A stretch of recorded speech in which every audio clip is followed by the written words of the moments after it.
So hai, Assalamualaikum, selamat kembali bersama aku dalam Muiz Channel. So dalam video kali ini, aku nak borak tentang apakah alasan Kaguya Otsutsuki mengkhianati Ishiki Otsutsuki. Kita tahu Otsutsuki adalah sejenis alien parasite yang datang ke setiap planet untuk mendapatkan kekuatan abadi. Dengan cara mereka menanam jubi ekor 10 ke dalam tanah dan kemudiannya menjadi satu pohon yang sangat besar.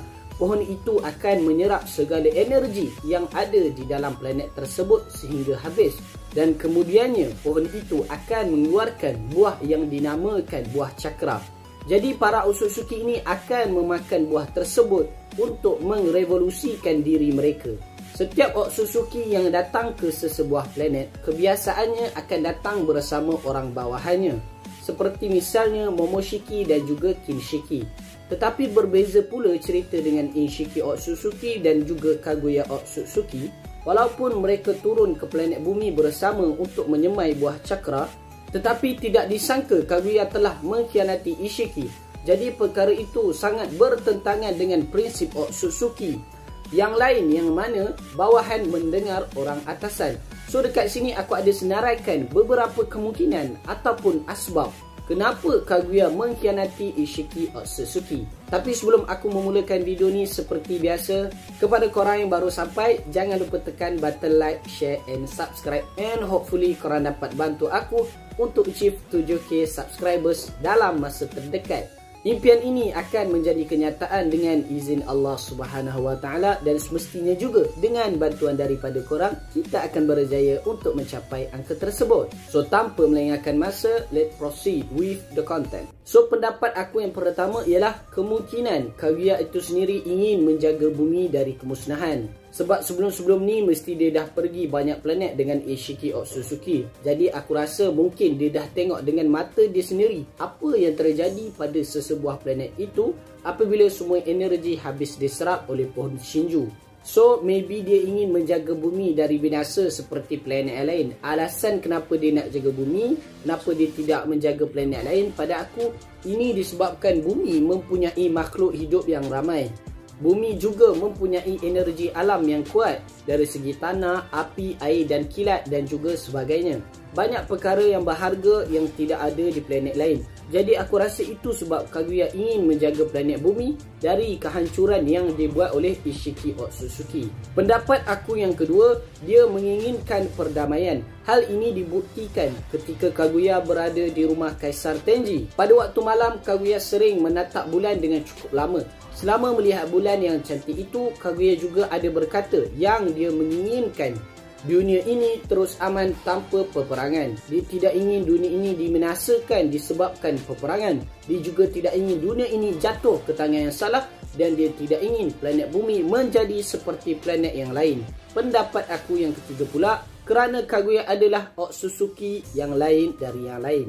Buktinya Kaguya mempunyai rasa cinta terhadap manusia. Sewaktu pertama kali Kaguya tiba di bumi, Kaguya telah pun jatuh cinta kepada seorang ketua kampung pada masa itu, iaitu Kaisar Tenji.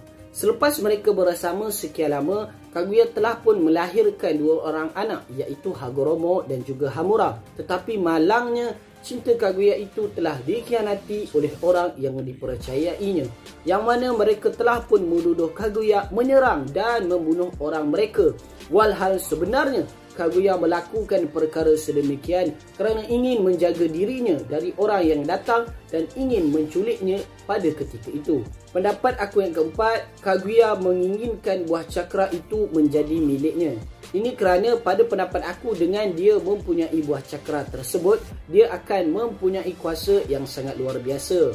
Dengan kuasa itu juga, dia mampu untuk menjaga bumi dari kehancuran. Yelah, kalau Ishiki ada, buah tu akan jadi milik dia.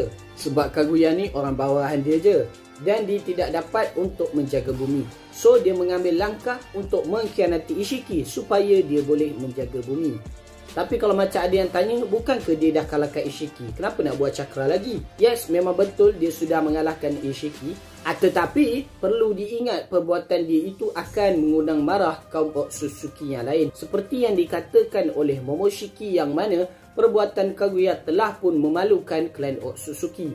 Dan selain tujuan Momoshiki datang ke bumi untuk buah cakra, ia juga datang untuk menghukum Kaguya. Selain itu, perkara ini juga pernah dijelaskan oleh Kaguya kepada anaknya, iaitu Hagoromo dan Hamura, yang mana pada suatu hari nanti Kaguya berkata klien Otsutsuki akan datang ke bumi untuk menentangnya. Jadi dengan dia mempunyai kekuatan dari buah cakra tersebut, maka dia mampu untuk melawan mereka kembali. Pendapat aku yang kelima dan yang terakhir, dia tidak ingin menjadi bawahan kepada Ishiki Otsutsuki. Oleh kerana kita tahu dari perkataan orang bawahan saja, kita dah faham yang bahawasanya seseorang itu hanyalah pembantu, atau dalam bahasa kasarnya seperti kuli sahaja yang mendengar arahan.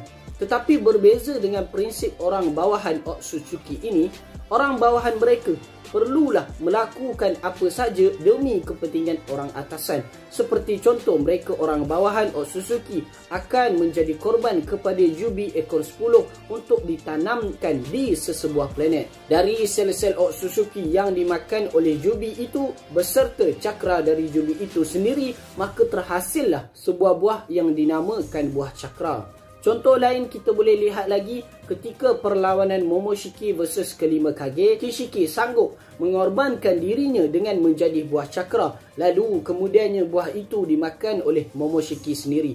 Maka Momoshiki telah pun merevolusi dirinya dan mempunyai kekuatan yang jauh lebih hebat dari yang sebelumnya.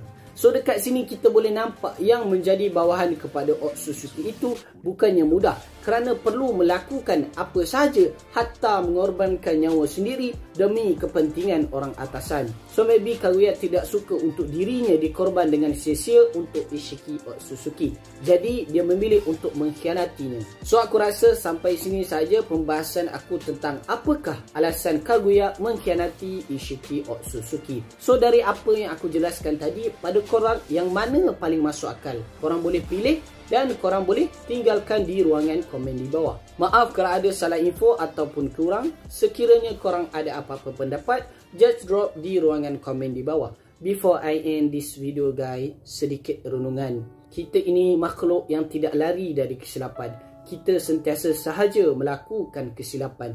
Dari kesilapan kecil sehinggalah kesilapan yang besar. Walau begitu, Allah Subhanahu Wa Taala tetap saja akan mengampunkan dosa-dosa kita dengan cara kita bertaubat kepada Allah. Jangan malu-malu untuk memohon ampun pada Allah. Jangan menangguh-nangguh untuk memohon ampun kepada Allah.